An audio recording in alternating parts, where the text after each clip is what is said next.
আসসালামু আলাইকুম, কেমন আছেন সবাই? আশা করি সবাই অনেক ভালো আছেন। তো হাইমের গ্রামীণ ভাবনা পেজে সবাইকে স্বাগতম।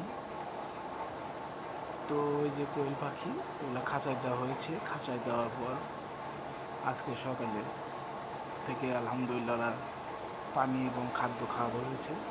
রাত্রে দিয়েছিলাম, কিন্তু রাত্রে অত পরিমাণ খাই নাই, কারণ প্রথম প্রথম এসে ওদের পাইপটা খুঁজে বের করা, খাদ্য খুঁজে বের করে একটু সমস্যা হয়েছিল। তো আলহামদুলিল্লাহ এখন পাখিগুলো মোটামুটি সুস্থ। শরীরে যত ব্যথা ব্যথা ছিল, নাপা দিয়েছিলাম, ডক্সিকাপ দিয়েছিলাম হালকা ঠান্ডার জন্য, যেহেতু কালকে অনেক রোদ ছিল, যাতে করে পাখি ঠান্ডা না লাগে সেই জন্যে ওষুধগুলো দিয়েছিলাম রাত্রিতে।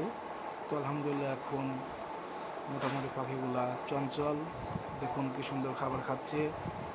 তো সময় হলে আরও একটু ভালো খাবার খাবে। তো হয়তো বা 2-1 দিন আমার কষ্ট হবে একটু পাখিগুলা নিয়ে।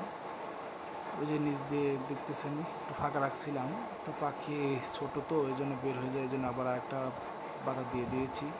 তো সবাই দোয়া রাখবেন ইনশাল্লাহ, এবং আমার চ্যানেলটা সাবস্ক্রাইব করে দিবেন এবং সবাই পাশে থাকবেন।